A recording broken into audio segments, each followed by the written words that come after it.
Bien, me gustaría saber, hasta qué punto vienen, que por ahí me comentaron de que todavía la próxima semana, o sea, a partir de mañana ven lo que es BJT en AC, ¿verdad? O ya algunos ya vieron, ya. Señal ¿Cómo con respecto a eso? de 0.5. Ah, entonces cada división es 0.5. Me comentan, por favor.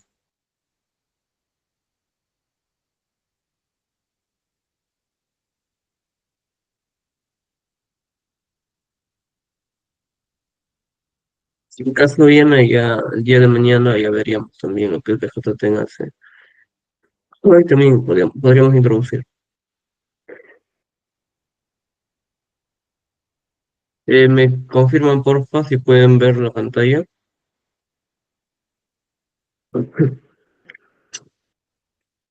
Ya, gracias, Antonio. Vamos a empezar.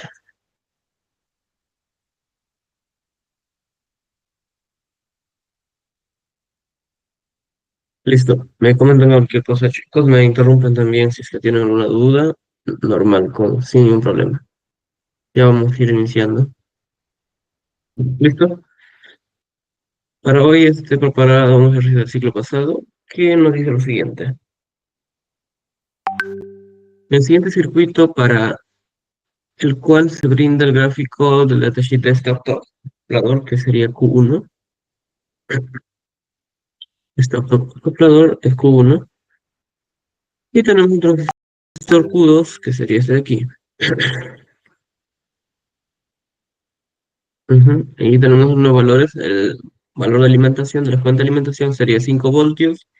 RC, que está en serie con el colector del autoacoplador, sería 1 kilo ohmios. Y RBE, que está sobre el base y el emisor del transistor 2, sería 10 K. Por si acaso, esto todavía, chicos, es DJT en DC, ¿ya? Análisis en DC. Todavía no es en AC. Además, si ven LEDs o algo que lo usas para encender o apagar, claramente tiene que ser en DC, ¿no? Ya, nos dice en la explicar el funcionamiento del circuito de manera cualitativa en base a las regiones de operación de los transistores involucrados. Entonces, solamente para hacer un recordatorio, las regiones de operación de los transistores eran tres, ¿no?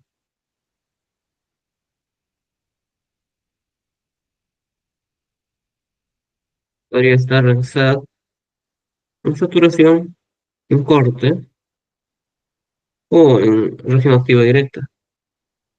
Estas eran las tres regiones que se estudian en este curso, ¿no? Claramente, si estamos viendo LEDs y no vemos amplificación de señal, únicamente estaríamos hablando de estas dos regiones, ¿no?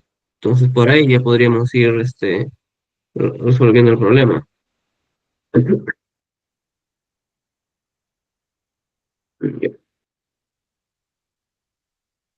Entonces, lo que nos pide es básicamente explicar cómo funciona, ¿no? Primero, cualitativamente, sin números. Solamente conociendo conceptos teóricos. Si se dan cuenta, aquí lo que se busca en realidad es encender los LEDs, ¿no? El objetivo es que estos LEDs se activen. ¿Y cómo vas a lograr eso? Pues primero tienes que alimentar el circuito. Una vez que alimentas el circuito, te das cuenta para que se enciendan los LEDs, este transistor debe estar en estado de saturación, ¿no? Porque si no está en el estado de transistor, va a estar en estado de corte. Por lo tanto, si está en estado de corte, ¿qué va a pasar? Esto va a ser como un circuito abierto, como un circuito indeterminado. Entonces, si está como circuito indeterminado, los LEDs simplemente, como no cierran el circuito, no van a encender.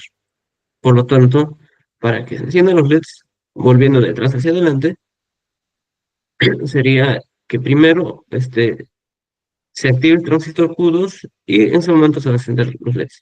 Pero, ¿cómo se activa el transistor 2? O sea, ¿cómo pasa de estado de corte a estado de saturación? Para eso podemos ver el optoacoplador. Notan de que si este LED emite luz óptica o señal óptica a la base de este transistor Q1, va a energizarlo de tal manera que va a haber una corriente por aquí. Entonces, cuando hay una corriente por aquí, va a hacer que active ese transistor que es nuestro objetivo activar. Entonces, en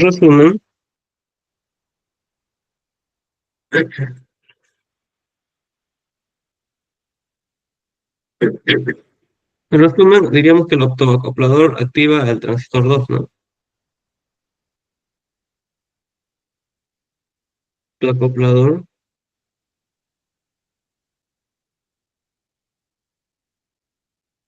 Q1 activa el transistor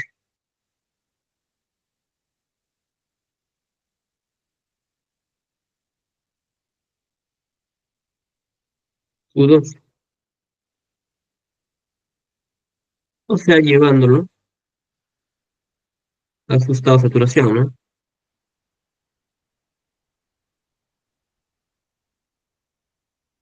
A su estado de saturación.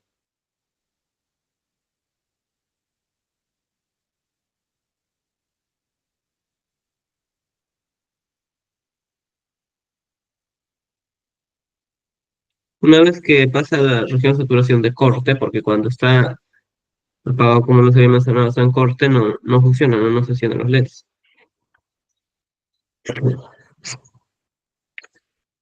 Saturación. Entonces, en consecuencia,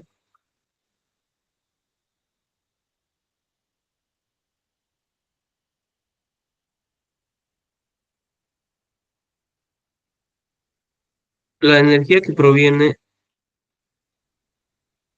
o el circuito la corriente o circuito que viene desde los LEDs que va a pasar, va a tener un camino libre para cerrarlo, ¿no? O sea, para irse a tierra. Entonces, si llega a tierra, evidentemente se va a encender.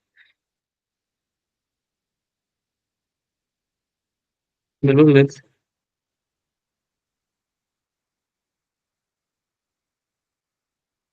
llega a tierra,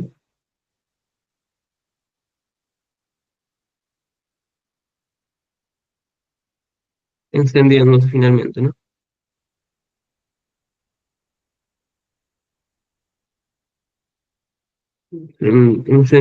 Ah,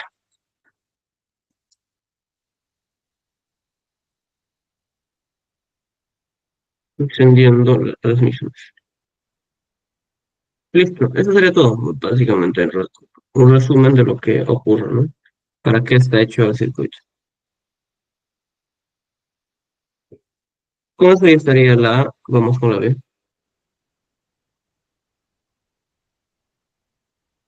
En la B nos dice calcular RLED, que es este de aquí.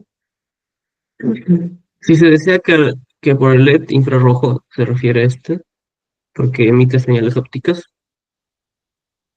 del optocontrolador tal que circule una corriente de 20 miliamperios, ¿no? Bueno, aquí ya nos dan un regalo, ¿no? Porque usualmente lo que hacen es darnos el datasheet y que nosotros busquemos ese valor.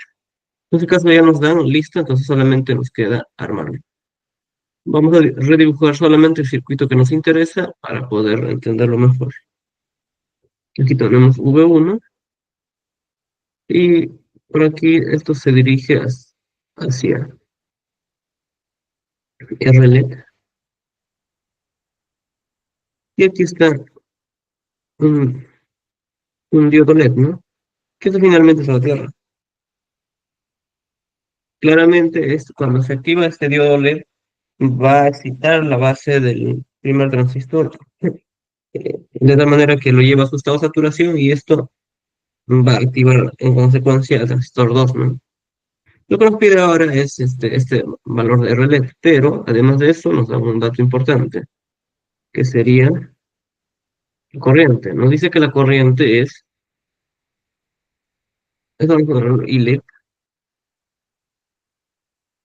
nos dice que ILED es igual a 20 miliamperios, ¿no?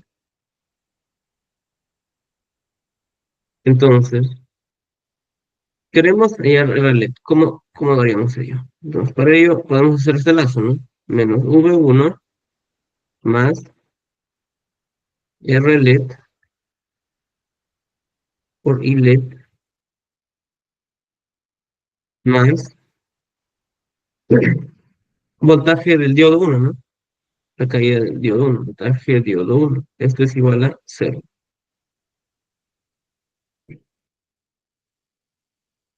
Ahora, aquí la incógnita que tenemos es R LED y también voltaje del diodo 1, o sea, de ese diodo LED.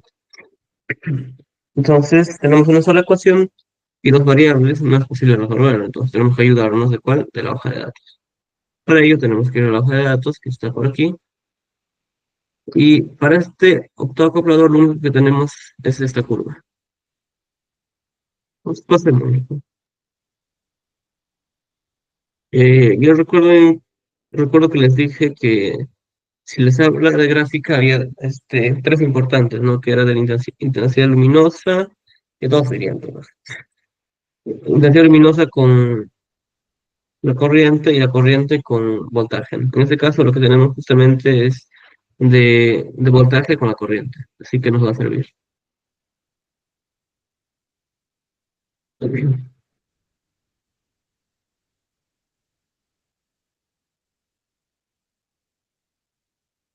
Listo, a ver.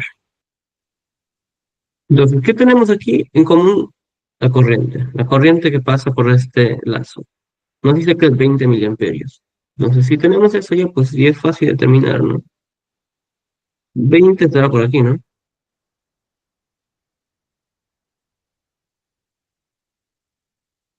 Entonces, aquí tenemos de ello que para 20 miliamperios, entonces tenemos un voltaje de operación, ¿cuánto? No sé, 0,81 o 1,1, lo que desean ustedes, eso ya no es importante, ¿no? Al menos mientras que esté en el papel, 1,1 voltios yo lo pondría. Listo. Entonces ahora sí es posible resolver esta ecuación, ¿no? Sería RL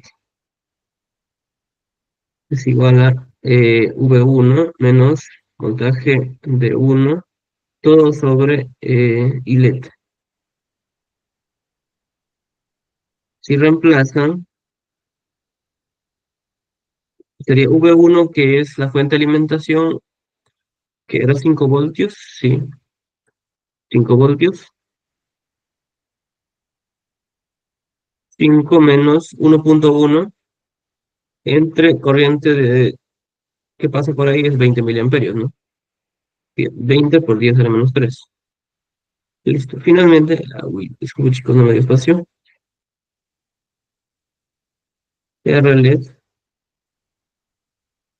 sería simplemente la división de estas dos expresiones, ¿no? A mí en mi cálculo me da 195 ohmios exactamente. Y por ahí si es que me confundo me avisa. Listo, eso sería todo. Eso sería para la pregunta del 1 ítem A. Listo chicos, no sé si tienen alguna duda en esa primera parte. Me avisan por favor.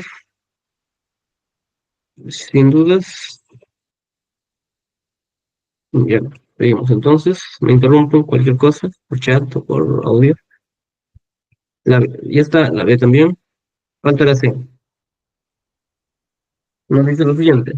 Calcular el valor de RB que está en la base del transistor 2 y sobre el emisor del transistor 1, ¿no?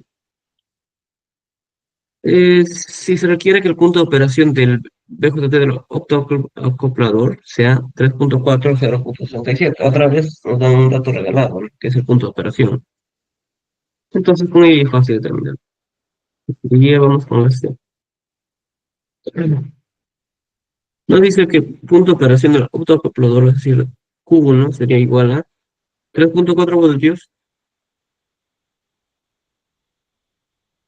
y 0,67 miliamperios. Una cosa que quedará, chicos, y recordar también, eh, cuando les pido punto de operación, el orden siempre es voltaje corriente. Cuidado con eso, porque si ponen al revés, profe, no, bajar punto, innecesariamente. Y otra cosa, si le dice punto de operación para transistores, esto claramente está indicando que es el voltaje colector-emisor y esto la corriente del colector. Siempre, si les dice punto de operación. Así que, por si les confunde qué valor corresponde, aquí ya lo tienen. Entonces, otra vez dibujemos la parte del circuito que nos interesa, ¿no? Que sería este lazo de aquí, ¿no?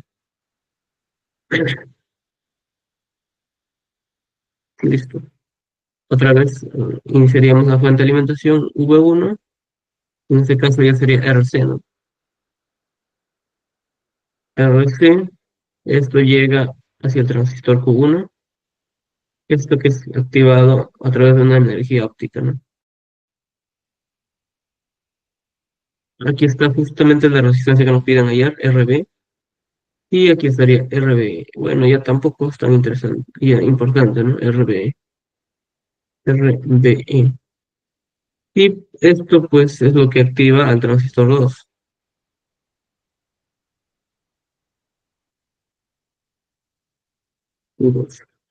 Listo. Este es el circuito que nos interesa ahora.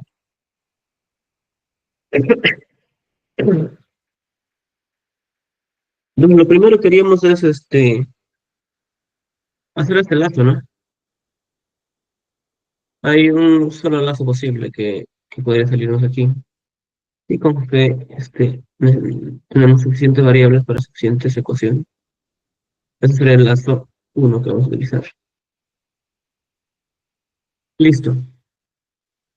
Entonces, que nuestro lazo sería menos V1 más RC y colector, ¿no?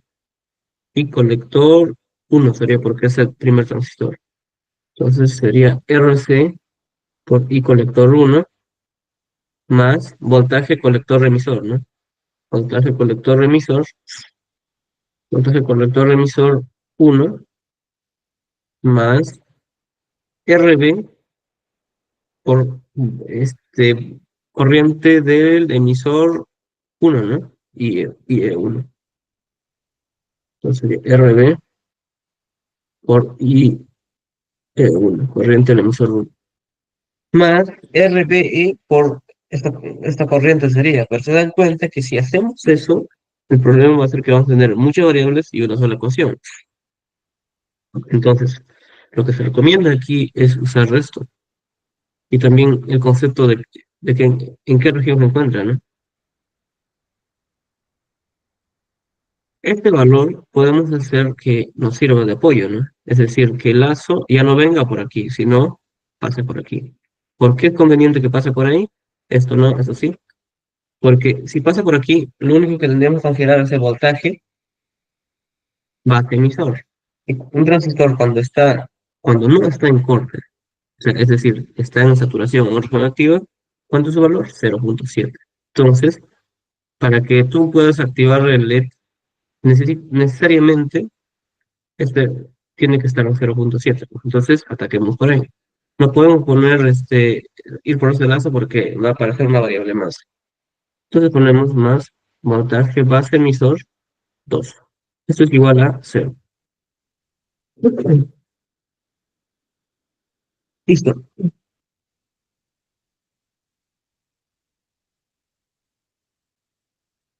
Entonces, vamos reemplazando, ¿no? Los que tenemos hasta ahora. A ver, V1 es 5 voltios, sería menos 5 más RC, creo que ya lo tenemos también por ahí, es un K por corriente colector uno no lo tenemos, ¿no? O sí,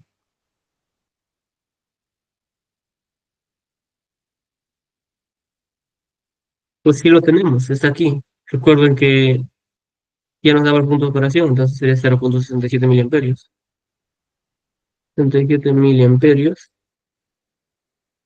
más voltaje colector emisor uno.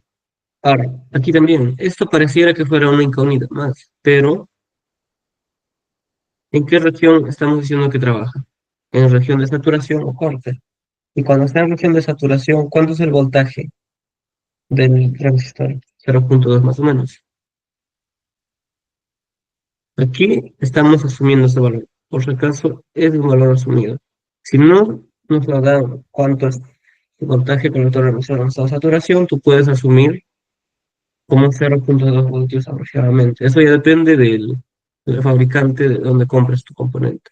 pero para que el profe entienda de que sí realmente comprenden la teoría, pues bueno, ahí asumo 0.2 porque es en estado de saturación, ¿no? Tenemos 0.2 más RB, que lo tenemos por aquí. Ah, eso es lo que nos falta. RB por corriente emisor 1. Aquí viene otro detalle. Voy a ponerlo por aquí como nota, ¿ya?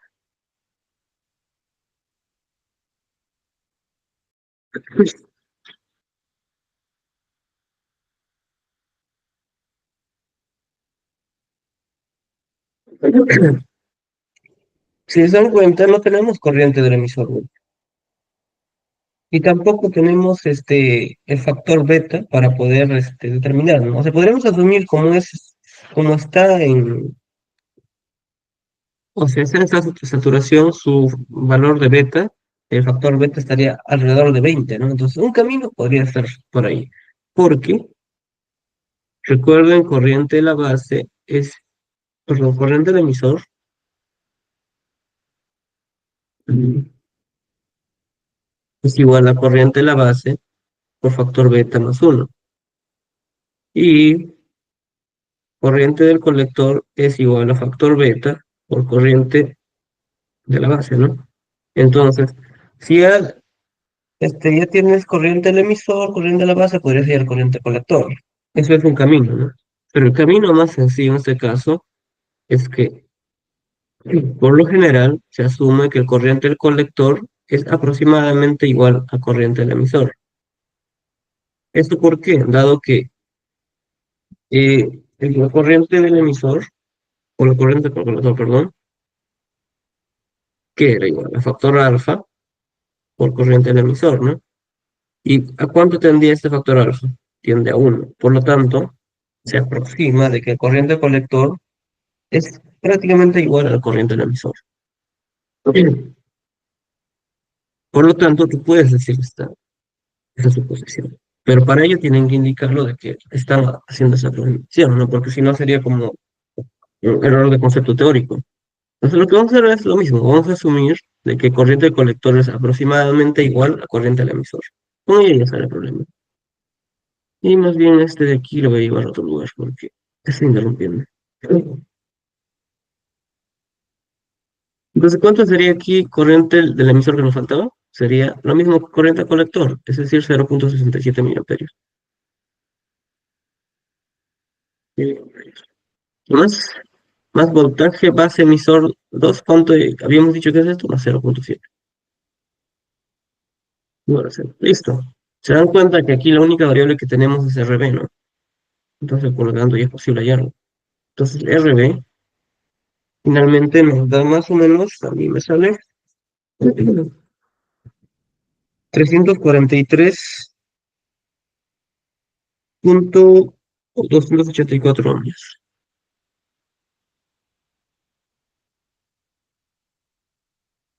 Listo. No sé si tienen alguna duda, chicos.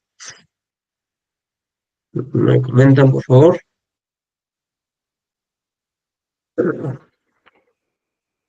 Todo claro, normal.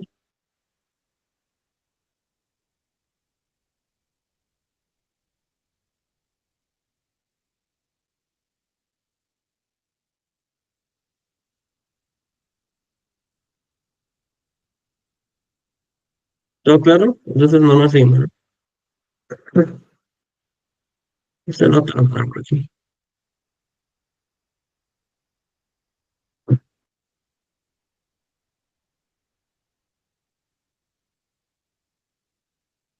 Listo. A ver si por algún chat. Sí, está bien. Ya, seguimos.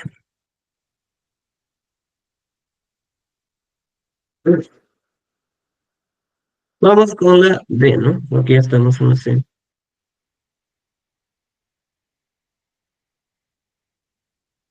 Nos dice, si todos los LEDs conectados a Q2, o sea, transistor 2, son idénticos, o sea, son similares, tienen las mismas características físicas. Y se requiere que tengan un punto de operación 2.2 voltios, 2.74 miliamperios. Calcule el valor de la resistencia R1, que es un valor que se repite en todos los LEDs. Es decir, R1 Es para todos lo mismo, ¿no? Es el mismo valor. Además, aquí como nos ayuda también otra vez nos da el punto de operación, pero en este caso para los LEDs, ¿no? Ya, pues entonces también es fácil hallarlo. Entonces, tenemos como dato para el diodo LED, por aquí. No, no la de.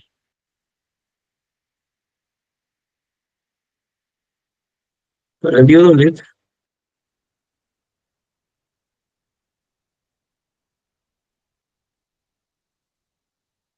le tenemos que su punto de operación es 3,4 no, 2,2 voltios, 2,74 miliamperios.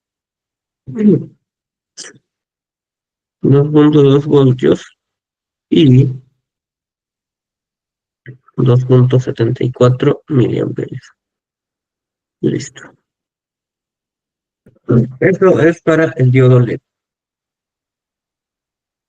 Listo. Aquí también lo mismo.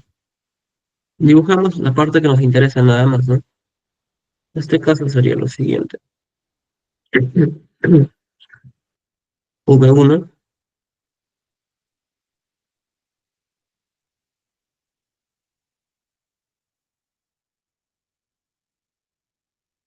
que sería RC. RC pasa a un diodo LED.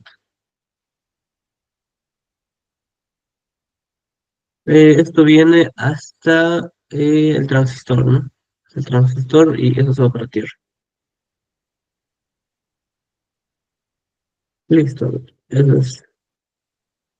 Pero además de eso, aquí hay otros muchos LEDs más, ¿no? Que cumplen o tienen la misma forma en el sentido de circuito físico. Tienen NLEDs. RM.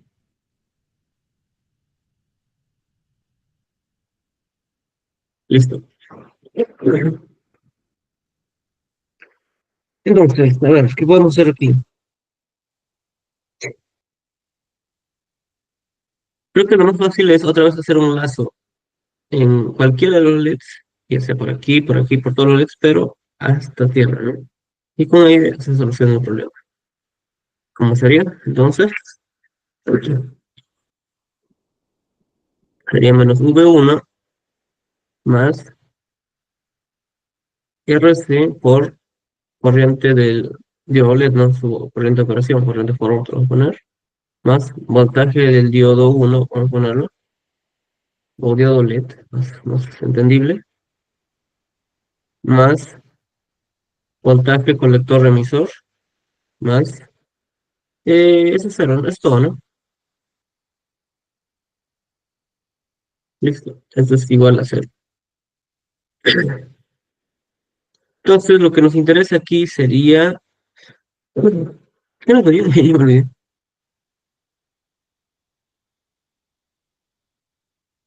Todos los que requiere que el punto de operación calcule el valor de la resistencia R1. Allá. Entonces, cogemos R1.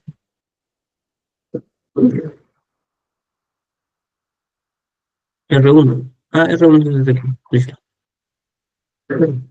No es R1. Entonces R1 ya es fácil despejarlo. Sería V1 menos V conector emisor. Por si acaso es el segundo transistor, ¿no? Menos voltaje del diodo LED.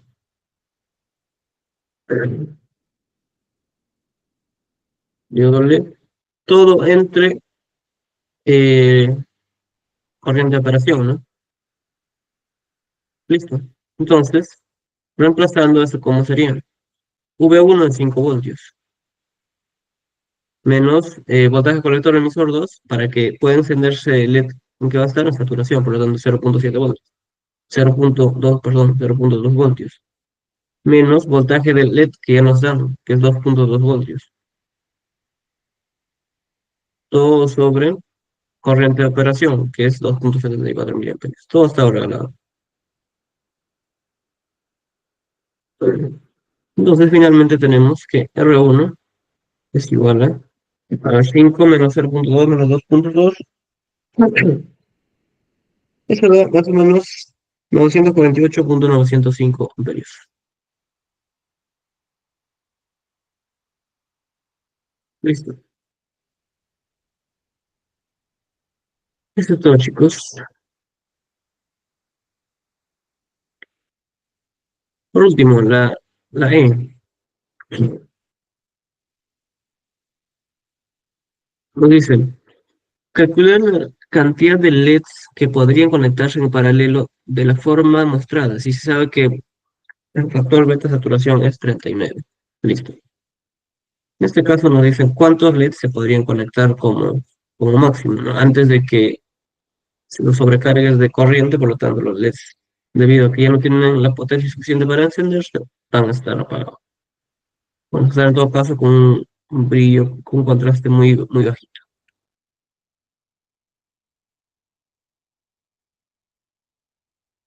Vamos con la E entonces.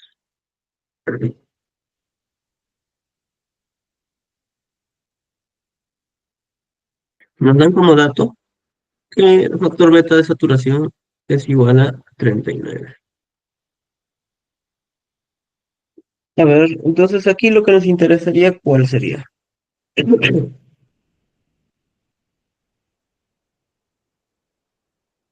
Sería este de aquí, ¿no? O sea, necesitamos saber cuántos LEDs están conectados y la suma de todos esos consumos de cada uno de los LEDs, al final la suma, ¿qué va a hacer?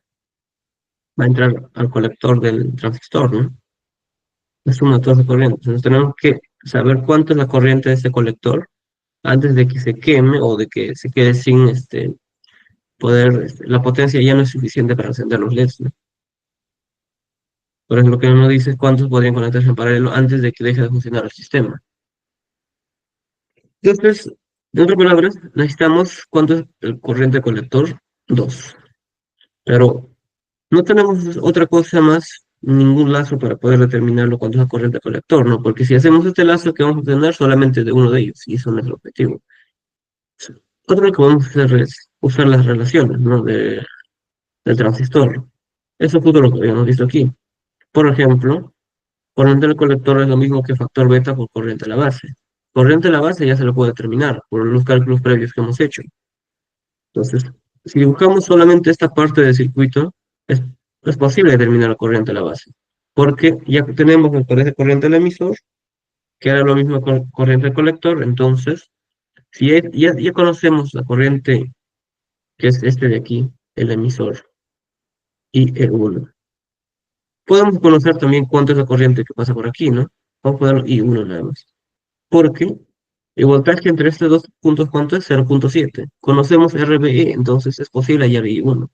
Entonces, por Kirchhoff podríamos determinar finalmente cuánto vale corriente a la base 2. Entonces vamos a poner aquí ese dibujito. Esto viene del transistor 1, está RB. Por aquí, esto es RBE, eso se va para tierra. Y esto se va a ir para el transistor 2. Aquí está transistor 1. Como les había mencionado, aquí tenemos corriente al emisor 1, ¿no? Y aquí tenemos corriente 1. Esto es lo que nos interesa, corriente a la base 2. Listo.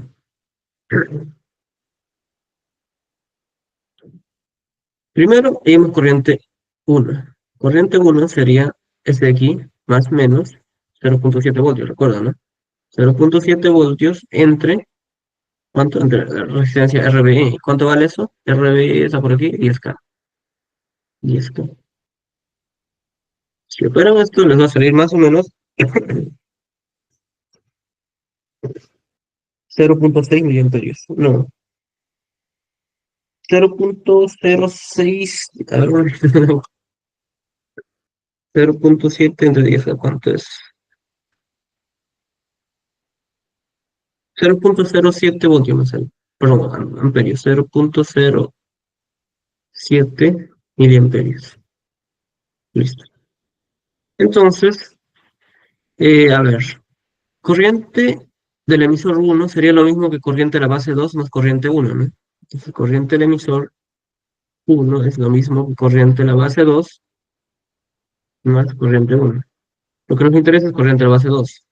de aquí, corriente a la base 2 sería, corriente al emisor uno que es 0,67 me parece, porque ya nos daba el punto de operación.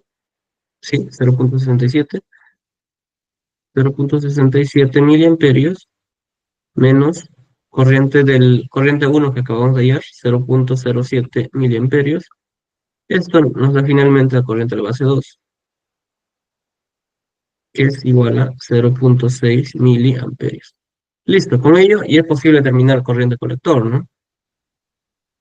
Corriente del colector 2 sería simplemente 39, que es el factor beta, por 0,6.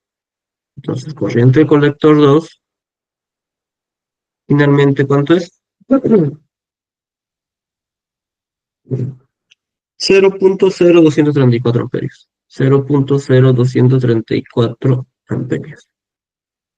Listo. Ahora, ¿para qué nos sirve este valor? Pues esto, ahorita, a ver un ratito. Si se dan cuenta, ese corriente colector que hemos determinado es la suma de todas las corrientes de los diodos LEDs que consumen, ¿no? Y como nos dice que los diodos son idénticos, entonces la corriente que consume el diodo uno 2 3 todos los diodos LEDs va a ser lo mismo. Entonces, si tú divides el total de corriente que consume entre lo que consume uno solo, que vas a obtener la cantidad de diodos LEDs que puedes conectar. Ese es el problema. No sé si tienen alguna duda, me consultan normal. Todo llevan aquí. Entonces, corriente del colector 2 es igual a la suma de corriente de consumo de los diodos LEDs, ¿no? Listo. El corriente colector 2 es 0,0234 amperios. Eso sería lo mismo que N LEDs por... ¿Cuánto era el consumo de uno solo? Aquí está. Eso ya nos daba el dato. De uno solo era 2,74 miliamperios, ¿no? Listo. Entonces, eso ponemos por aquí. Esto es 2,74 por 10 a la menos 3. Esto es para un solo LED.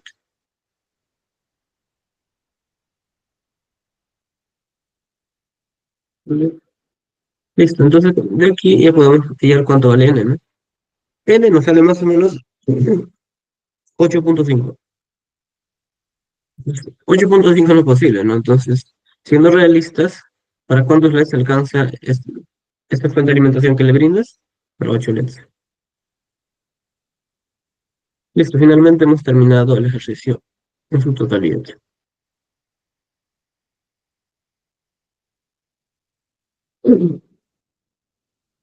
Ya chicos, ¿hay alguna duda? No, pasamos al siguiente.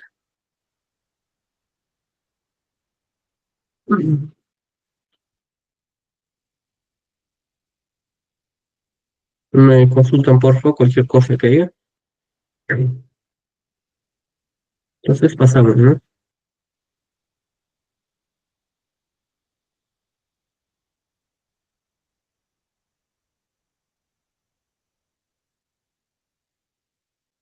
Listo, entonces vamos con el siguiente.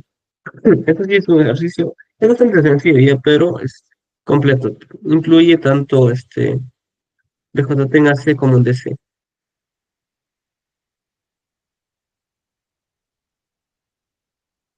Es un poco extenso, pero es bastante mecánico porque se hace lo mismo.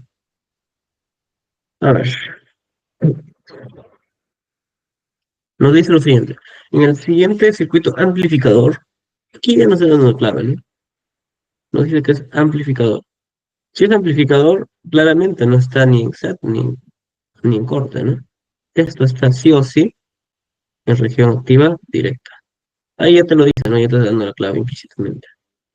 Entonces, ya no tendría sentido estar comprobando de que este sea en la región de saturación o corte, ¿no? Porque si haces este error, sería definitivamente malo.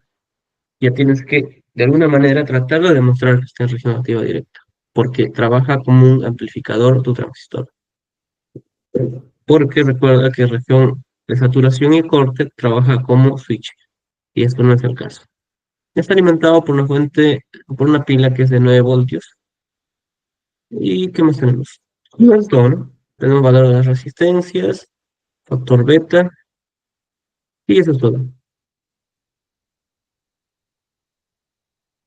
En la A nos dice lo siguiente.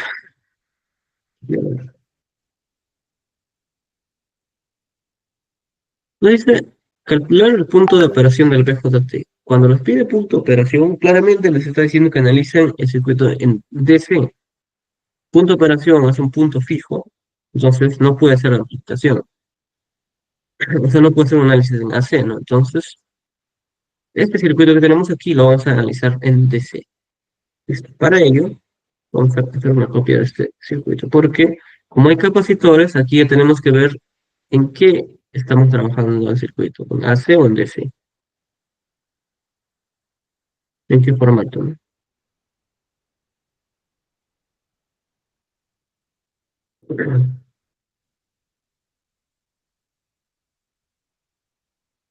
Listo.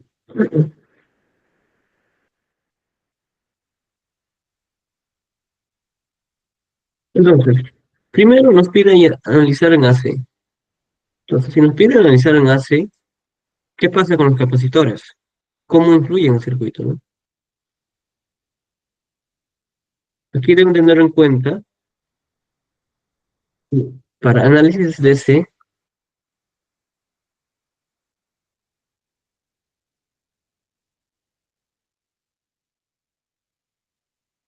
para análisis DC, los capacitores funcionan como cable abierto.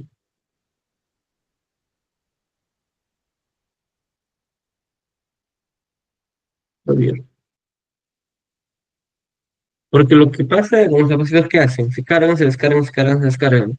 Y si tienen una fuente estable, prácticamente va a estar como un circuito abierto, pero no funciona. Es por eso que funciona de esa forma. Entonces, si funciona como cable abierto, esos capacitores que están de aquí están de más, ¿no? Ese de aquí no existe, porque no altera el ejercicio. Tampoco este de aquí, tampoco este de aquí. Pues en otras palabras, solo tenemos lo que está aquí, ¿no? En la parte intermedia. Y si se dan cuenta, esa parte intermedia tiene una forma muy conocida. Me parece que está en píldoras teóricas. Te he explicado los tres, cuatro casos que te viene circuitos en DC. Entonces, este es el tercer caso, si no me equivoco. Vamos a analizar solo lo que está en intermedio, ¿no? Porque es en DC, no tiene punto de operación. Si ven este tipo de ejercicios, lo más conveniente para hacer más entendible el ejercicio es hacer un equivalente TBI. Bueno, al menos a mí me ha resultado útil eso. Y puede haber muchas formas, pero lo que a mí me resulta es, primero, hacer más sencillo el circuito y para ello aplico voltaje TBI. ¿Por qué no puedo aplicar el divisor de voltaje en este punto? Debido a que el BJT, recuerdan, tiene corriente en la base. No son como los FETs, que la corriente que entra lo hace cero. En este caso sí hay corriente. Por lo tanto, no se va a aplicar directamente el divisor de voltaje. Cuidado con eso. Entonces, la única forma, al menos si quieres reducir, sería equivalente de TBI. Entonces, aquí ponemos lo siguiente. Por TBI,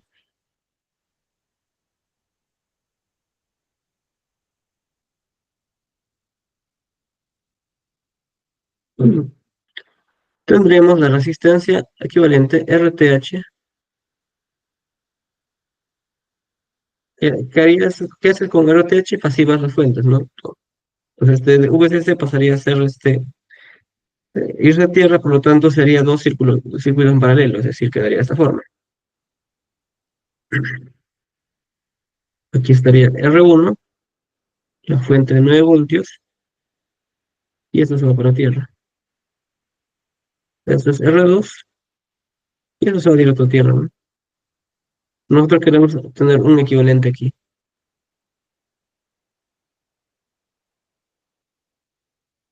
¿Qué haces para obtener la resistencia equivalente? Pasivas las fuentes, es decir, la fuente de voltaje se comporta como cable y la fuente de corriente se comporta como circuito abierto. En este caso solo sería como cable, Por lo tanto, sería simplemente el equivalente de RTH, sería paralelo a esos dos, ¿no? Es decir, R1 por R2 entre R1 más R2. Y esos valores ya lo tenemos. Sería 24K por 12K entre la suma, ¿no? 24 más 12 es 36K, ¿no? Un K con un K se van arriba y abajo, por lo tanto, RTH finalmente nos da un valor de, a ver, un rato, no me acuerdo cuánto me salió, entonces lo calculo. Allá, aquí lo tenemos, 8 kilómetros. Listo. Por otro lado, necesitamos obtener cuánto es el voltaje Thevenin. Y para ello lo que vamos a hacer es hacer un nodo aquí, pues. Por eso digo que esto es un proceso iterativo, chicos. Si les viene ese tipo de ejercicios, empiecen por ahí, porque es un punto fijo que pueden aprovechar. No hay mucho que pensar o analizar qué circuito de evaluar, ¿no? Porque es literalmente igual para todos los casos. Entonces, si hacemos un nodo aquí, ah, hacemos que sea dominante VTH, por lo tanto sería VTH menos 9 voltios entre la resistencia que supone que es R1 más VTH entre R2, ¿no? Suma de corriente es igual a cero. Eso es lo que estamos haciendo.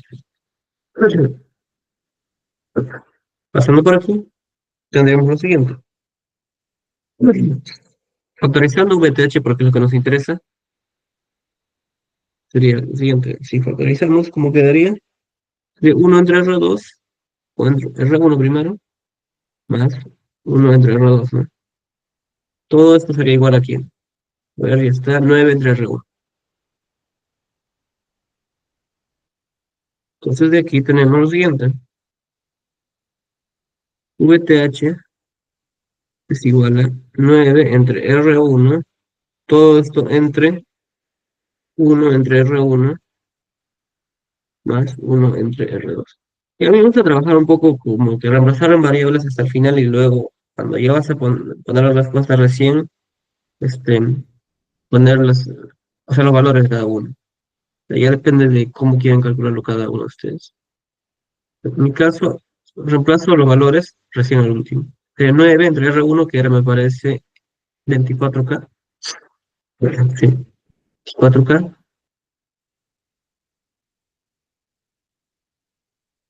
Todo entre 1 entre 24K más 1 entre 12K, me parece que es. Sí, 12K. Listo. Entonces, VTH tenemos finalmente que nos da exactamente 3 voltios. Me corrigen por ahí si es que es diferente.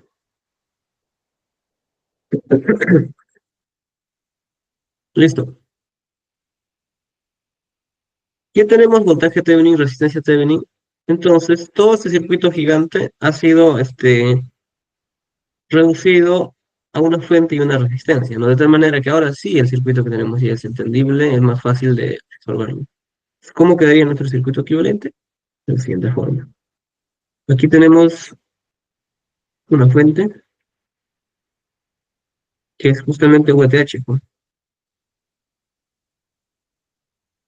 Por aquí tenemos la resistencia Thevenin, RTH, y esto hacia dónde iba? Hacia la base del transistor, ¿no?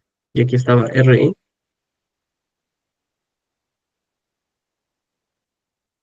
y por el lado de arriba estaba RC, y eso se va para la fuente de alimentación, que es 9 voltios, y por aquí era RC. Listo. De lo que era este circuito, ahora se transformó a un equivalente de esta forma, mucho más sencillo de parar. Y aquí simplemente analicemos dos lazos y con eso sale el problema. Primero, lo que yo recomiendo, analizamos este de aquí, lazo 1, a ver qué sale. El lazo 1 se tiene lo siguiente. A ver, sería menos VTH más RTH por la corriente de la base más este de aquí, voltaje base emisor, más RE por corriente del emisor, por corriente del emisor. Listo, esto es igual a cero. Lo que nos interesa aquí es obtener la corriente de la base, porque con ello podemos determinar la corriente del colector. Puede ser también corriente del emisor, ¿no? Corriente de la base, corriente del emisor. Pero si se dan cuenta, ninguno de los dos tenemos, ¿no? Nos falta determinar este valor y este valor. Y tenemos una sola ecuación. Si usamos el siguiente lazo, va a aparecer otra variable, así que no nos conviene ir por ahí. Pero para ello tienen que recordar una de las relaciones que era para transistores, ¿no? Voy a hacer una demostración, solo por esta vez, voy a ponerlo por aquí. Pero por la siguiente les recomiendo llevar a su práctica también a la punta. Vamos a poner la nota. Recuerdan que para los transistores teníamos, como ya les he indicado hace ratos, relaciones, ¿no? Que era factor alfa por corriente del emisor, eso era uno. El otro era, factor alfa era factor beta entre uno más factor beta. Otra relación que teníamos era, perdón, esto es corriente colector, me he equivocado. Todos estos chicos, en la teoría que les compartí, es corriente del colector. También teníamos corriente del colector era igual a factor beta por corriente de la base, ¿no? Y así un montón de relaciones. Pero primero lo que vamos a hacer es lo siguiente. Corriente del colector es igual a factor alfa por corriente del emisor. Pero factor alfa ya tenía un valor. Era este de aquí, justamente. Factor alfa era, a ver, no me acuerdo muy bien las relaciones. Un rato, chicos, voy a buscar.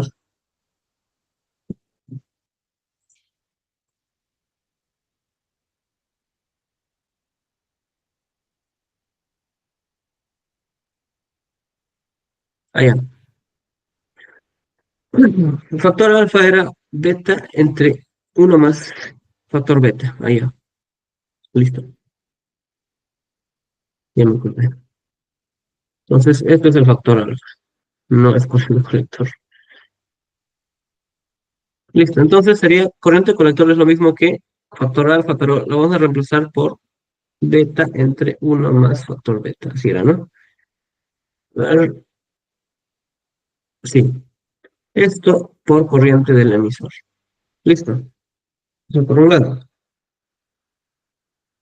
Pero también tenemos que corriente del colector es lo mismo que factor beta por corriente de la base, ¿no? Entonces reemplacemos, ¿no? Beta por corriente de la base es igual a factor beta entre uno más factor beta por corriente del emisor. Listo. Si se dan cuenta aquí, los factores beta a un lado y al otro lado se van, ¿no? Se van. Por lo tanto, si se dan cuenta, ahí podemos obtener una relación del corriente del colector, perdón, corriente de la base con corriente del emisor. Entonces, finalmente, ¿qué tenemos? Que corriente del emisor es igual a perdón, corriente de la base por factor beta más 1. Listo. Esta es la relación que quería mostrarles. Y eso es lo que nos va a servir para todo tipo de ese tipo de arreglos de circuitos. Entonces, en lo que teníamos aquí, podemos hacer esa relación, pues de esa forma nos quedamos con una sola variable. Nos vamos reemplazando.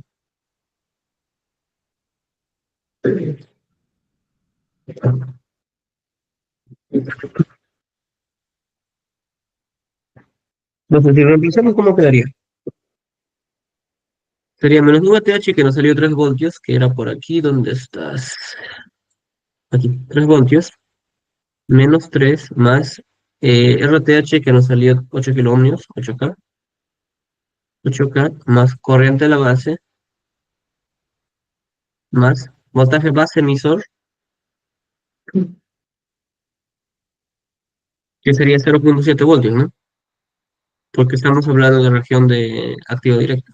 0,7 voltios más región, perdón, es RE, que tiene su valor de, ¿dónde es RE?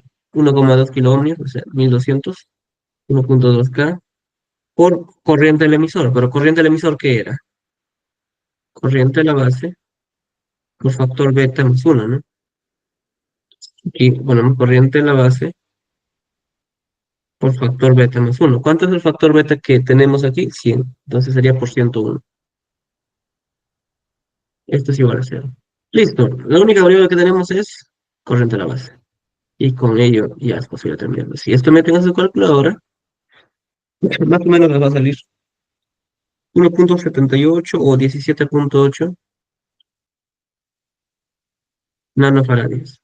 Microfaradios, por favor. Microfaradios. Microamperios.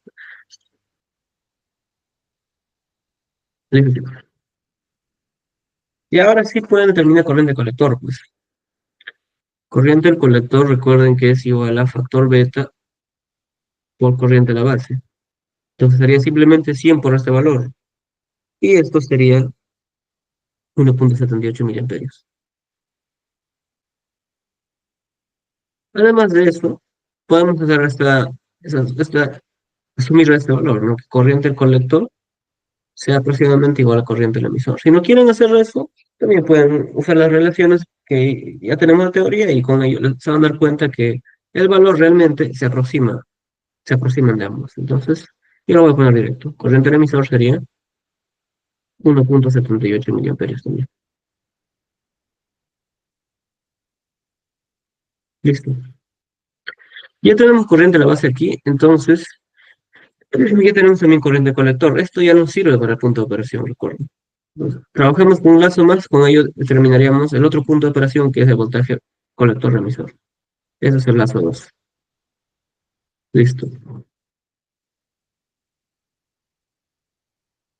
El lazo 2 sería menos 9 voltios más RC por corriente colector que ya lo tenemos, más voltaje colector-emisor que queremos hallar, más RE por corriente del emisor, que también ya lo tenemos, ¿no? Es igual a 0. Entonces, voltaje colector emisor sería igual a 9 voltios, digamos, menos RC, que tiene el valor de 2,4K, 2,4K, más RE, que tiene el valor de 1,2K.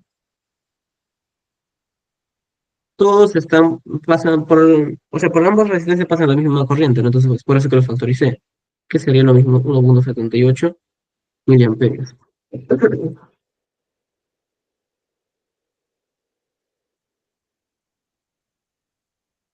Miliamperios. ¿Eso es todo? Sí, ¿no? 9 menos esto. Ya, eso es todo. 9 menos R6, listo. Entonces, finalmente, voltaje colector emisor que nos interesa el segundo valor para el punto de operación sería 2,592 voltios. Listo. Entonces, punto de operación que nos piden, ¿cuánto sería? Primero voltaje, que sería 2,592 voltios.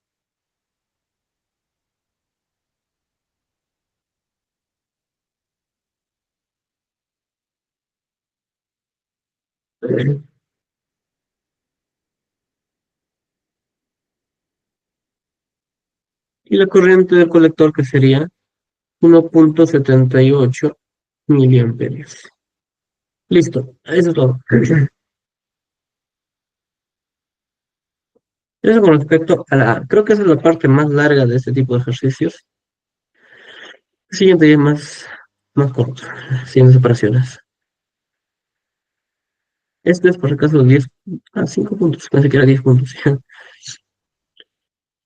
Vamos con la B, nos dice demostrar la región de operación. Claramente, aquí lo que hemos asumido es región activa directa, ¿no? Pero hemos supuesto, debido a que nos decía circuito amplificador, pero ¿qué pasa si no es así? Entonces, cualquier ejercicio, cualquier suposición que hagan, deben demostrarlo.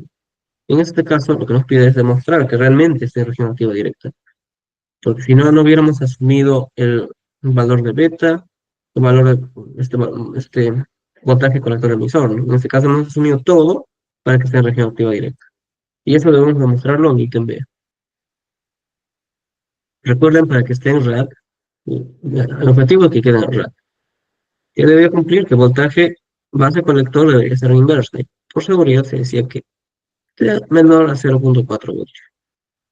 Con esto puedes asegurar que esté en inverso.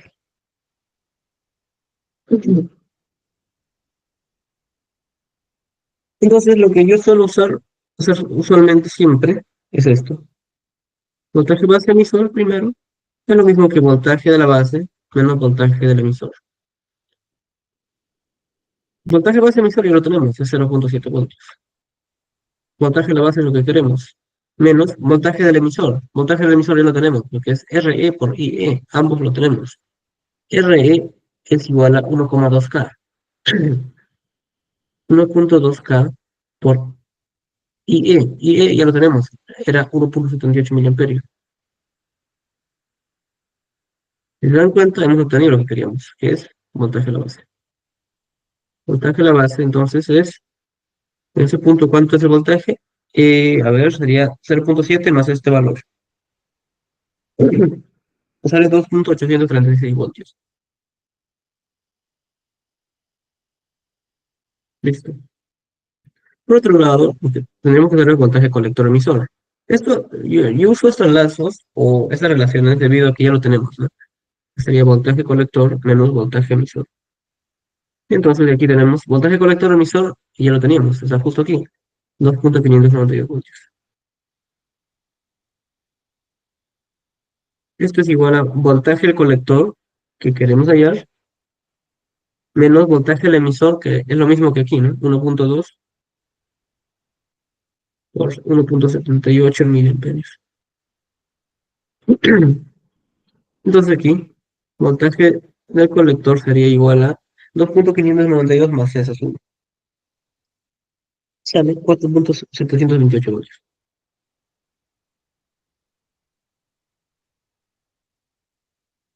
Listo. Entonces, lo que queremos demostrar es que el voltaje base colector está menor a 0.4 voltios. Entonces, finalmente, voltaje base colector sería voltaje de la base 2.836 voltios menos voltaje del colector 4.728 voltios. Esto nos da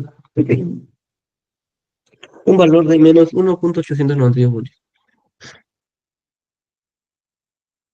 Esto claramente es menor a 0.4 voltios, entonces está en rato.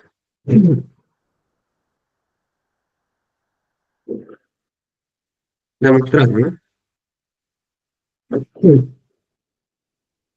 Esa es la respuesta, chicos. No sé si tienen alguna duda hasta aquí.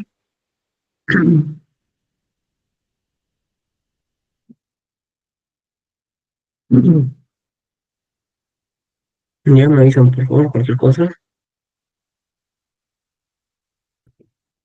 Ya, ¿qué más? Ya tenemos la B. Entonces, demostrar si el circuito es insensible a variaciones del factor beta. Bien.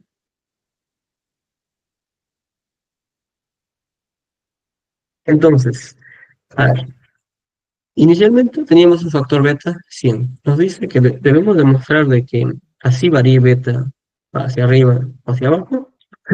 Los valores del punto de operación no deben cambiar mucho. Eso era un caso típico de uno de estos arreglos. Entonces, por ejemplo, yo voy a suponer un factor beta cualquiera. En este caso voy a decir que mi factor beta sea 150. Ahora un factor beta igual a 150. Ustedes pueden probar con 75, 50 y van a darse cuenta de que el punto de operación no va a variar mucho. Vamos a demostrarlo ahora. Entonces, tenemos que ver qué lazos de los que hemos utilizado involucraba al factor beta, ¿no? Y todo eso tenemos que reemplazar, hacer lo mismo que hemos hecho, pero ahora con un factor beta diferente. Primero sería este lazo al inicial que usamos, que es ese de aquí, ¿no?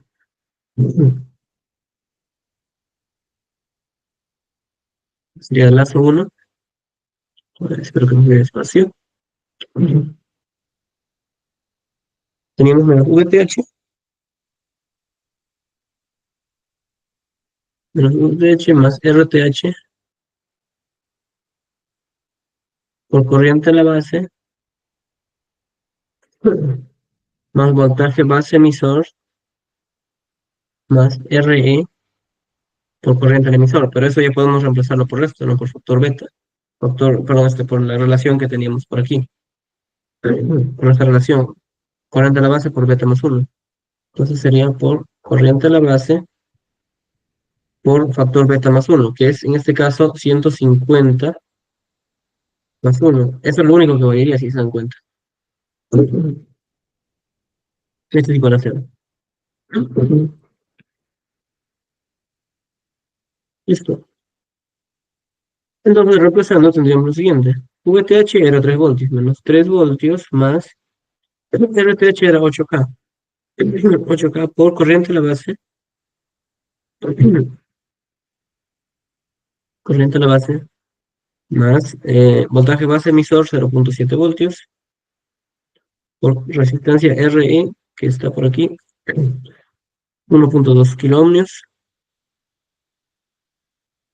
Eh, ¿Qué más? Por corriente a la base, todo por 151. Esto es igual a 0. Listo. Entonces, si despejan, o si meten a la calculadora o lo despejan, corriente a la base, vamos a ponerle prima, en este caso sale 1.2156 por 10 a la menos 5 amperios. O si no, lo mismo que sería 12.156 microamperios, ¿no? Listo. Lo que nos interesa en este caso es corriente colector, ¿no? Entonces, corriente del colector 1 o prima sería factor beta por corriente a la base prima. Entonces sería 150 por corriente a la base, que es 1.2156 por 10 a la menos 5. Esto finalmente nos da, a ver, un ratito, 150 por 1.2156 sale 182, sí, 1.624 miliamperios.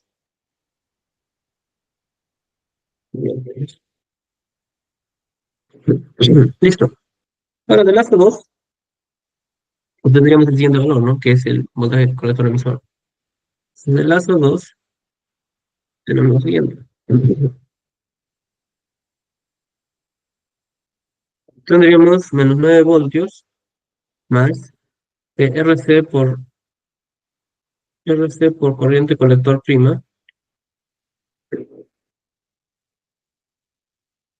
más voltaje colector emisor más RE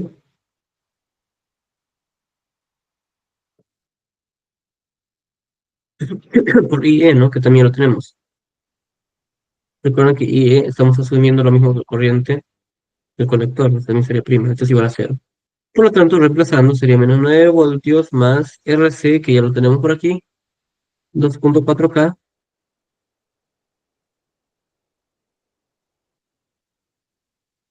por corriente del colector, que ya lo tenemos, 1.824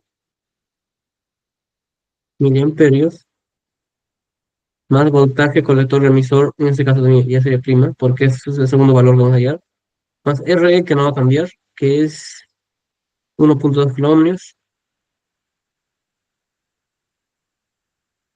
por corriente del emisor, que es lo mismo, 1.824 miliamperios. Esto es igual a 0. Si ustedes llevan a la calculadora, despejan, voltaje colector emisor prima, ahora el segundo, les va a salir más o menos 2.4336 voltios. 36 voltios. Listo.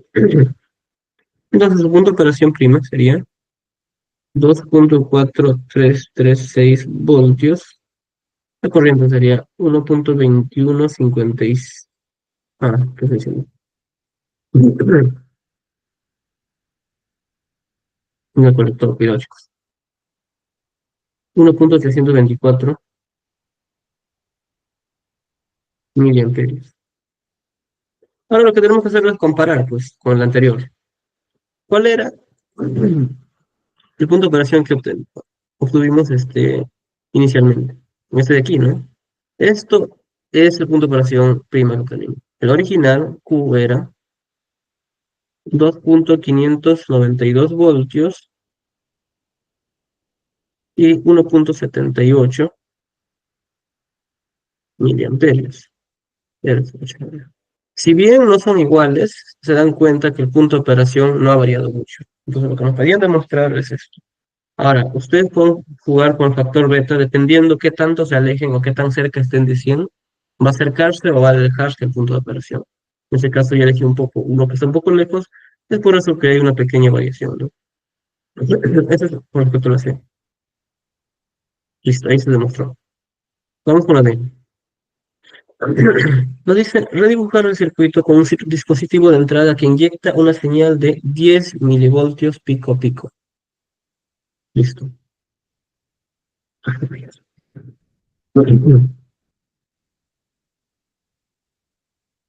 Se tiene una impedancia interna de 150 ohmios. También se conecta a una carga de 8,2 kilómetros.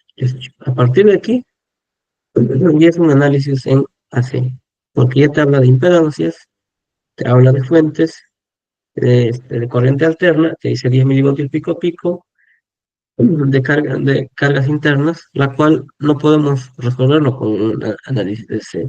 Entonces, con ello estaríamos introduciéndonos a lo que sería B4 en AC. No sé si tienen algo, chicos, antes de pasar ahí. Ya, vamos a ver. Listo. Vamos a hacer un poco rápido la teoría para poder hacer los ejercicios. En todo caso, me comenta si es que no viene para hacer más ejercicios de BJT en DC. Por seguridad, vamos a hacerlo. Ya. BJT enlace para pequeñas señales, usualmente se dice. Primero vamos a trabajar BJT enlace, pero para un análisis de emisor en común. Es decir, tanto a tu entrada del señal tienes base emisor y a tu salida tienes una relación de colector-emisor. ¿Cuál es el terminal en común? El emisor. Es por eso que se dice el análisis de emisor en común. También hay otro análisis que se hace de colector en común. No es tan, digamos, usual, pero también lo vamos a ver más adelante. Pero no, los más comunes son los de aquí. Ya, entonces, ¿de qué se trata hacer un análisis de BJT en AC? ¿Qué diferencia con esto que hemos hecho inicialmente, ¿no? Lo que vamos a hacer aquí es un arreglo de tal manera que lo que quieres es justamente estar en región activa directa, ¿no? Es decir, lo que obtienes una señal a la entrada de tu transistor, quieres amplificarlo. Y para que tú puedas amplificar, debes recibir una señal de corriente alterna, ¿no? Porque si tienes un punto de operación, una corriente, una señal continua, pues ¿cómo vas a amplificar una señal continua? Es por eso que habíamos hecho también el descarte de cómo se comporta el capacitor en corriente continua y corriente alterna, ¿no? Entonces, al principio por eso sería, obtienes una señal alterna, y esa señal alterna, digamos que es aquí un voltio de pico a pico, un voltio por aquí un voltio también menos un voltio. Esto quieres pasarlo. ¿Para qué quieres amplificarlo? Pues no sé, que pase a ser de más 2 a menos 2 voltios. ¿Qué estás haciendo? Estás amplificando en un voltio.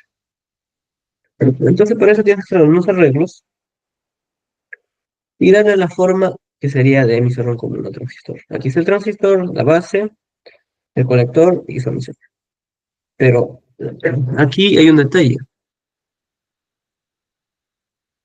Si bien sabemos, la corriente del colector, en este caso para esta configuración que sería NPN, la corriente colector que viene entra hacia el colector, hacia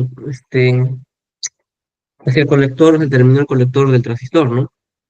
Pero si tú tienes tu señal de salida o quieres graficar la señal de salida, pues el sentido o la orientación de tu corriente va a ser al contrario. Entonces, ¿qué ocasiona este cambio de orientación? De que si tú ingresas una señal de esta forma, tu señal de salida va a salir invertido en 180 grados. Esto debido a qué? Justamente a esto, ¿no? De que tu corriente, el colector que tienes, es la inversa de tu corriente salida. Porque lo que tú dibujas es en función de tu corriente salida. Pero esto es el inverso del colector. Es por eso que la señal original que tenías se desfasa en 180 grados al final con respecto al inicial. Entonces, si quieres amplificar una señal, debes tener cuidado. O sea, el transistor te va a ayudar a amplificar. O sea, no es para grandes amplificaciones, pero te va a ayudar a amplificar. Pero además de ello, debes ver la forma de cómo recuperas tu señal original, ¿no? Porque lo va a desfasar en 180 grados. Entonces, deben tener cuidado con ese concepto. Entonces, para ello se hacen algunas equivalencias de tal manera que se puede simplificar, ¿no? Si se dan cuenta aquí, el corriente colector es un factor beta por corriente de la base, es decir, es una fuente dependiente de la corriente de la base. Es por eso que en vez de poner este transistor como podemos ser equivalente, ponemos una fuente dependiente de corriente, en este caso de la base, multiplicado por el factor beta. Si se dan cuenta, es lo mismo. Ahora, también, ya por estudios un poquito más estrictos, se puede, además de eso, agregar el comportamiento de un diodo, debido a que tenemos esta configuración interna, para completar el circuito equivalente del transistor. Entonces, este transistor original que teníamos puede también sí, representarse de esta siguiente forma que está al lado derecho. Si se dan cuenta, la señal de entrada y salida sigue manteniendo lo mismo. Base emisor, colector emisor. ¿Quién es el terminal en común? El emisor. Listo.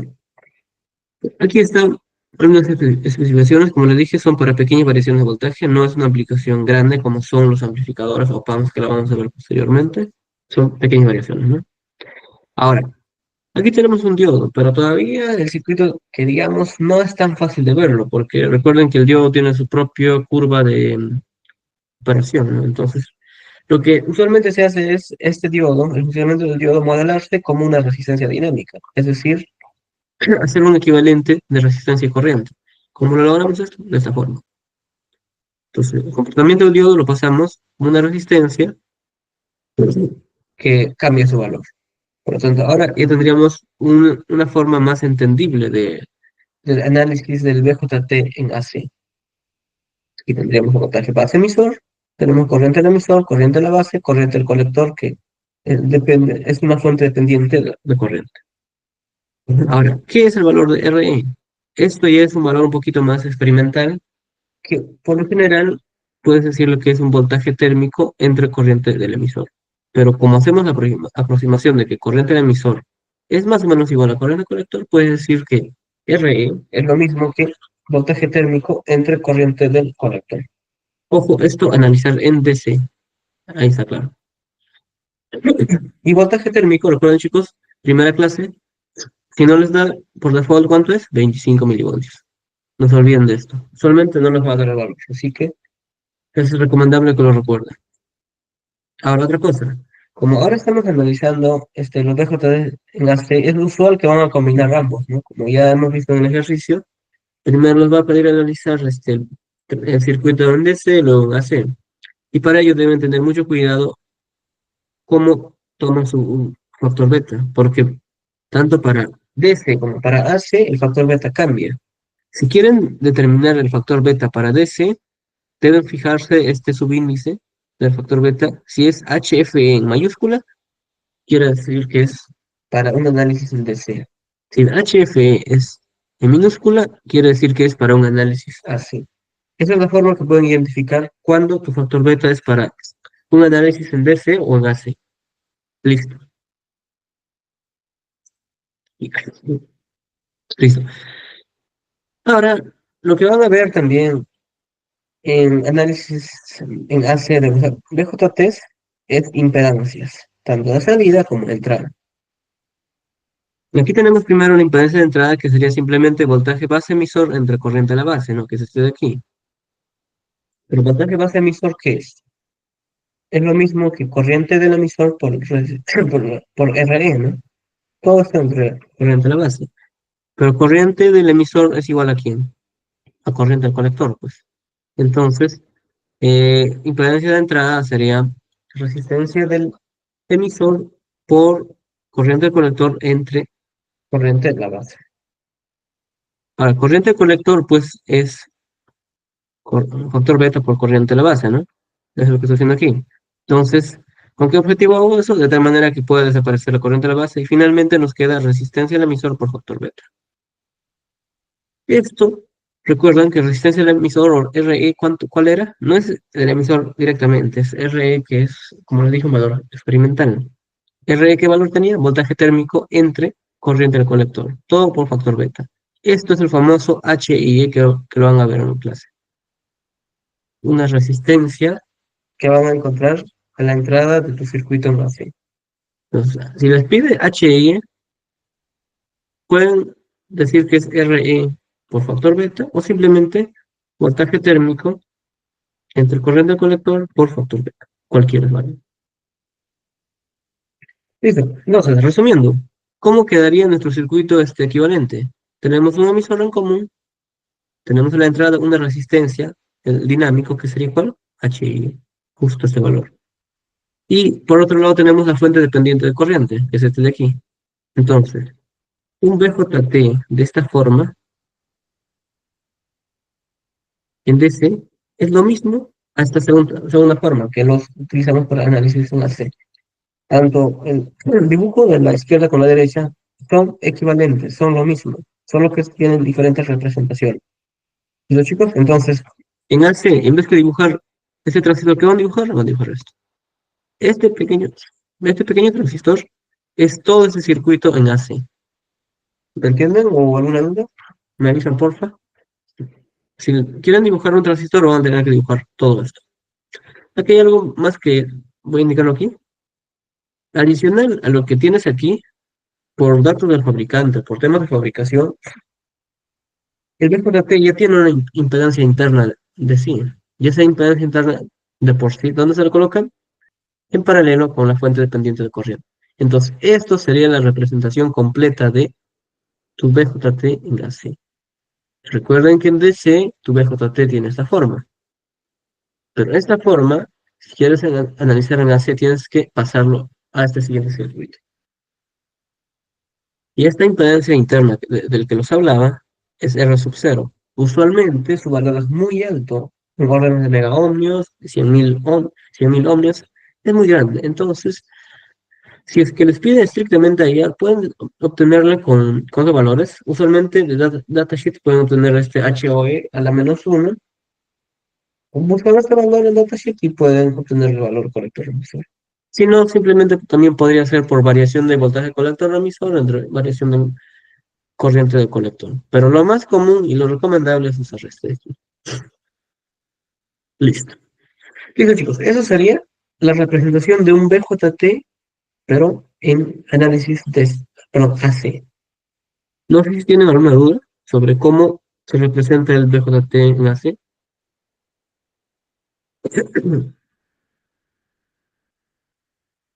Ya, entonces continuamos. Un poco más. Ya. Entonces aquí tenemos un pequeño ejemplo, ¿no? De cómo sería analizar, por ejemplo, ese circuito en AC, ¿no? Porque en DC ya lo acabamos de hacer un ejercicio muy similar, de hecho, de aquí, ¿no? Justamente es este de aquí. Pero ahora vamos a verlo, cómo funcionaría en AC. Listo. Como les había dicho, primero le damos forma de emisor en común. Segundo punto que debemos tener en cuenta, que los capacitores análisis AC funcionan como cable. Es decir, ese de aquí, recuerden que para el análisis DC lo hemos considerado como circuito abierto, ¿no? Así que nos dimos cuenta que no alteraba nada el circuito. Pero cuando analizas en AC, ¿qué va a pasar? Funciona como cable. Es decir, en este caso sí altera, ¿no? circuito. Se dan cuenta que esto también altera. Entonces, si esto es como cable, ¿qué está pasando con este lazo? Está cortocircuitando. Por lo tanto, RE paralelo con un cable que es, finalmente te va a dar cero. Por lo tanto, funciona como un cable mismo. Está cortocircuitando. En otras palabras, lo que está pasando es esto. RE por cero entre RE más cero, ¿cuánto es? Cero. Es decir, la resistencia que pasa por este lazo es cero. Es un simple cable por el efecto de cortocircuito. Listo. Este transistor que está aquí, se dan cuenta que estoy dibujando por aquí. Estoy reemplazando.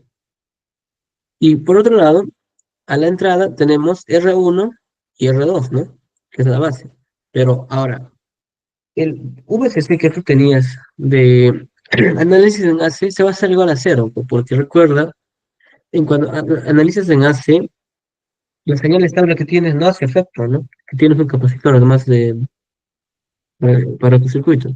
Como no hace efecto, el valor de tu alimentación en DC, cuando analizas en AC, va a ser cero. Es por eso que eso directamente, R1 y R2 se va para dónde? Hacia tierra, hacia el emisor, hacia tierra.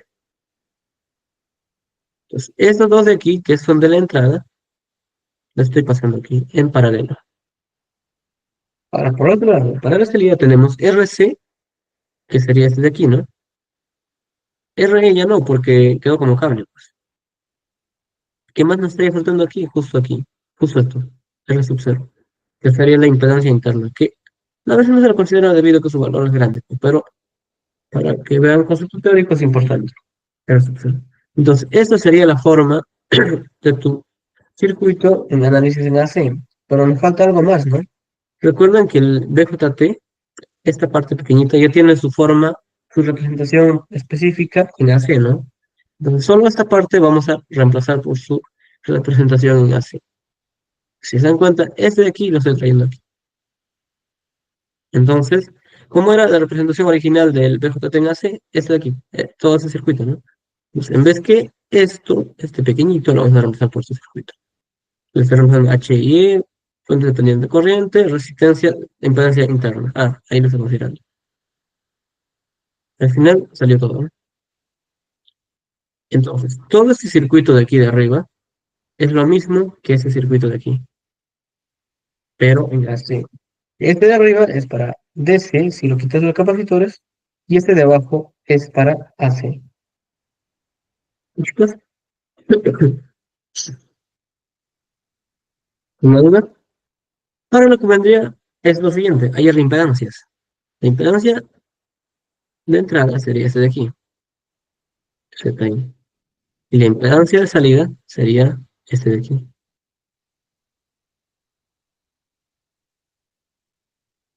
Entonces, ¿cómo sería la impedancia de entrada? Sería R1, R2 y HI en paralelo, ¿no? No hay mucho problema. Ahora, impedancia de salida tampoco hay mucho mayor problema, ¿no? Porque sería simplemente R sub 0 paralelo a R sub 0. Ahora, aquí hay un caso típico que se cumple, de que R sub 0 tiene un valor muy grande, al menos 10 veces más grande que RC, de tal manera que muchas veces tú puedes decir que tu impedancia de entrada, o sea, este R sub 0 no va a alterar, pues, porque, por ejemplo, aquí he hecho un ejemplo, que R sub 0 va a ser 10K, R sub C va a ser 100 ohms. Si tú operas, tu impedancia de salida va a salir más o menos 99. ¿Y 99 a cuál se acerca?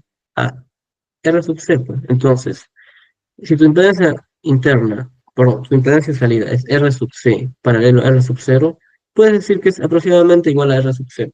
Es por eso que muchas veces, si no te dan datos del datasheet, tú asumes de que R sub 0 es muy grande, entonces tu impedancia de salida sería lo mismo que RC. Listo.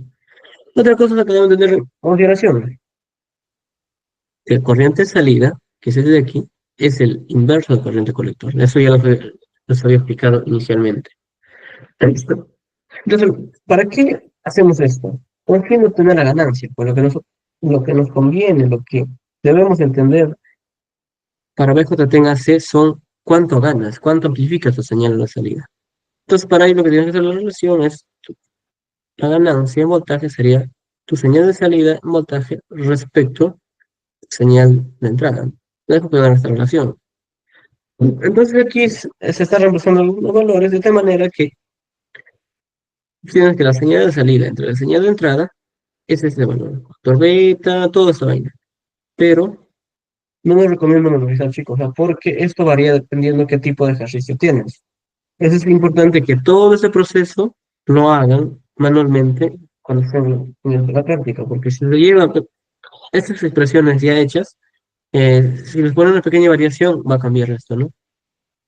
Por ejemplo, aquí tenemos un segundo ejemplo,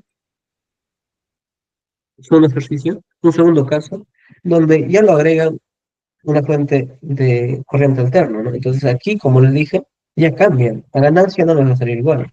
Por ejemplo, aquí de ganancia me salió algo grande, ¿no? Un circuito mucho más complejo.